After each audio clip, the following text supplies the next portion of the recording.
नमस्कार दोस्तों, आपका हार्दिक स्वागत है हमारे यूट्यूब चैनल पर। प्यारे दोस्तों, आज का वीडियो राष्ट्रीय ग्रुप डी 2022 से संबंधित है, जिसमें हम बातचीत करेंगे कि इसकी कट ऑफ क्या जाएगा और क्या आंसर की 18 अक्टूबर को जारी होगी और नॉर्मलाइजेशन में कौन सी शिफ्ट को फायदा होगा। सभी विद्यार्थियों को जो एग्जाम देखे है उनको अपनी अपनी शिफ्ट हार्ड लग रही है, चाहे नॉर्मल शिफ्ट थी चाहे हार्ड थी, सभी को हार्ड ही लग रही है। तो दोस्तों मैं बताऊंगा कि इस शिफ्ट को ज़्यादातर फायदा होने की संभावना है कि यदि मेनली बातचीत करें तो फर्स्ट शिफ्ट नॉर्मल आ रही थी, सेकंड शिफ्ट टफ आ रही थी, सॉरी सेकंड शिफ्ट मॉडरेट बोल सकते हैं और third shift moderate to tough है। यदि नॉर्मलाइजेशन के फायदे की बातचीत करें तो तीसरी शिफ्ट में जिन्होंने भी एग्जाम दिया उनके कुछ न कुछ परसेंटेज मार्क्स बढ़ेंगे दोस्तों। तो कट ऑफ कितनी जाएगा, कट ऑफ की मैं अंत में बातचीत करूंगा दोस्तों। डेंजर जोन और नॉर्मल जोन अलग अलग मैं कट ऑफ बताऊंगा। दो कैटेगरी के अंदर मैंने विभाजित किया है जिस हिसाब से 2018 में कट ऑफ गई थी। यदि 2018 की कट ऑफ का यदि हम आइडिया देखें तो 2018 की कट ऑफ का आइडिया यही था कि एवरेज कट ऑफ था ना, वो 70 के आसपास था। जबकि अब की बार यदि हम एवरेज कट ऑफ की बातचीत करें तो 60 के आसपास रहेगा दोस्तों। 10 नंबर का अब की बार आपको डिफरेंस देखने को मिलेगा। अब क्यों देखने को मिलेगा इसके ऊपर भी मैं बातचीत कर दूं। पहला, पेपर का लेवल पिछली बार की तुलना में अब की बार टफ था। दूसरा, अब की बार वैकेंसी ज़्यादा है और अटेंडेंस कम है। तो दोस्तों ये दो मेनली मेजर पॉइंट है जिसके कारण अब की बार कट ऑफ पिछली बार की तुलना में कुछ न कुछ कम आपको देखने को मिलेगा। अब चलते हैं दोस्तों, अटेंडेंस कट ऑफ किसके ऊपर डिपेंड करता है। तो कट ऑफ सबसे मेनली कट ऑफ डिपेंड करता है कि पोस्ट कितनी है और पोस्टों के बाद की अटेंडेंस कितनी है, कितने विद्यार्थी इसमें पार्टिसिपेट करें दोस्तों, इसके ऊपर मेनली कट ऑफ डिपेंड करता है। तो अब की बार अटेंडेंस भी बिल्कुल कम देखने को मिला है। 50% के आसपास उपस्थिति थी दोस्तों। चाहे कोई सी भी शिफ्ट है, किसी में 45 तो किसी में 50। यदि एवरेज की यदि बातचीत करें तो 50 के आसपास आपकी अटेंडेंस देखने को मिली थी। पेपर लेवल आप सभी को अच्छी तरह से पता है कि पेपर लेवल अब की बार मॉडरेट टू टफ ही था दोस्तों। साइंस भी बहुत हार्ड आ रही थी और यदि मैथ की बातचीत करें तो मैथ इजी मान सकते हो, लेकिन 3-4 क्वेश्चन कैलकुलेटिव दिए जा रहे थे। और जीके तो वैसे ही आ रहा है जैसा 2018 के अंदर आ रहा था। जबकि अब की बार रीजनिंग थी ना, वो 2018 की तुलना में बहुत ज़्यादा टाइम टेकिंग थी। अब डेंजर जोन कौन कौन से इसकी कट ऑफ मैं बताऊंगा, उसके बाद नॉर्मल जोन। तो यदि मेनली हम डेंजर जोन की बातचीत करें तो मैं आपको बता दूं, मेनली एक NWR जयपुर है, दूसरा दिल्ली है, तीसरा आपका कोलकाता पटना। ये चार तो आपको डेंजर जोन देखने को मिलेंगे जिसमें 130 प्लस सीट का कंपटीशन है, वही आपका डेंजर जोन है दोस्तों। इसकी कट ऑफ क्या जा सकती है।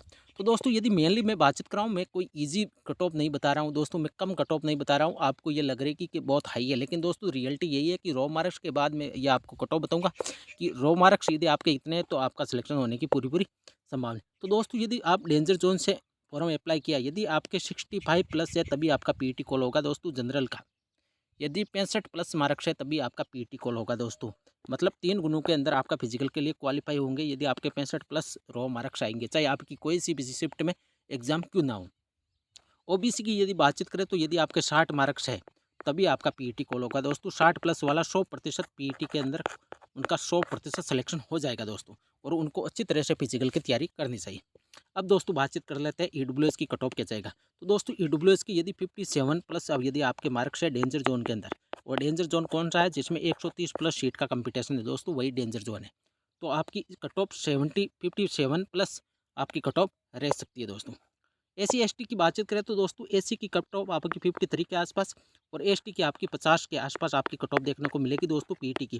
कई यूट्यूबर बोल रहे हैं कि 45 कर आपका पीईटी सिलेक्शन हो जाएगा दोस्तों, ऐसा कुछ भी नहीं है।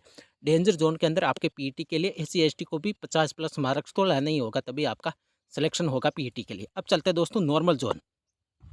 नॉर्मल जोन की यदि मेनली बातचीत करें तो मुंबई के दोनों जो वेस्टर्न रेलवे और सेंट्रल रेलवे मुंबई, ये नॉर्मल जोन है। इसी प्रकार यदि हम बातचीत करें तो अहमदाबाद जो वेस्टर्न रेलवे मुंबई में, वही आ गया। अब यदि हम बातचीत करें दूसरे तो इलाहाबाद दोस्तों, ये हो गया आपका नॉर्मल जोन। इसी प्रकार जिसमें भी 130 से कम सीट का कंपटीशन है वो नॉर्मल जोन है। और दोस्तों इसकी कट ऑफ जाहिर सी बात है डेंजर जोन से कम आपको देखने को मिलेगी, 5 से 7 मार्क्स। तो यदि हम नॉर्मल जोन के अंदर बातचीत करें कि पीईटी की कट ऑफ क्या रह सकती है, तो दोस्तों जनरल कैटेगरी के अंदर यदि आपके 60 प्लस है तभी आपका पीईटी कॉल होगा दोस्तों। हो सकता है किसी के अंदर 58 पर भी पीईटी कॉल हो जाएगा, लेकिन यदि मेनली बातचीत करें तो 60 प्लस यदि आपके मार्क्स है तो आप नॉर्मल जोन में किसी से भी आपका क्वालिफाई 100% पीईटी के लिए हो जाएगा। अब दोस्तों ओबीसी की बातचीत करें तो 57 के आसपास आपका पीईटी कॉल हो जाएगा नॉर्मल जोन के अंदर। ईडब्ल्यूएस कैटेगरी के अंदर 55 के आसपास आपका पीईटी कॉल होगा दोस्तों। और SC ST की बातचीत करें तो दोस्तों इसके अंदर आपको SC 50 के आसपास पीईटी कॉल हो सकता है दोस्तों, पूरी पूरी संभावना है। नॉर्मल जोन के अंदर आपका पीईटी 50 प्लस पर आपका पीईटी कॉल हो जाएगा। अब चलते हैं AST की कट ऑफ कब क्या जाएगी। तो दोस्तों AST की आपकी 48 से 50 के आसपास आपको पीईटी कॉल 100% देखने को मिल जाएगा नॉर्मल जोन के अंदर।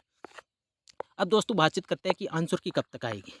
तो दोस्तों आपके आंसर की 100% आने की संभावना 18 अक्टूबर 17 और 18 अक्टूबर के बीच में आपकी जो भी सूचनाएं मिली है उस हिसाब से 17-18 अक्टूबर को आपको आंसर की 100% जारी हो जाएगी। आरआरसी ग्रुप डी की जितनी भी फेज में एग्जाम हुए उनकी सारी की सारी कट ऑफ एक साथ आपको 17 से 18 अक्टूबर के बीच में या तो 17 को आएगी या 18 को आपकी जारी हो जाएगी। तो दोस्तों ये थी आज की वीडियो। यदि वीडियो अच्छी लगी तो दोस्तों चैनल को सब्सक्राइब अवश्य करें और ज़्यादा से ज़्यादा लोगों तक इस वीडियो को शेयर अवश्य करें। थैंक यू दोस्तों।